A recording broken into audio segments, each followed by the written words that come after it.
மாணிக்க வாசகர் குதிரை வாங்க போயிட்டாரு. போனவர் என்ன பண்ணாரு, நம்ம சிவபெருமான் தான் வந்து திருவிளையாடல வந்து மண்ணாச்சே. என்ன பண்ணாரு, மாணிக்க வாசகரை தடுத்து ஆட்கொண்டு அருளி தன்னகத்தே வைத்துக் கொண்டார்.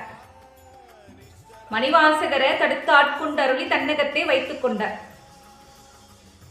அவருக்கு தன்னுடைய நிலையெல்லாம் மறந்து போச்சு. எல்லாம் மறந்துட்டாரு. நம்ம எதுக்கு வந்தோன்றத மறந்துட்டாரு. எல்லாம் மறந்துட்டாரு. எல்லாத்தையும் மறந்துட்டு சிவபெருமான் சொன்ன பணியை என்ன, அவருக்கு கோயில் கட்டினாரு, கும்பாபிஷேகம் பண்ணாரு, தர்மசாலை அமைச்சாரு, எல்லாம் செஞ்சாரு.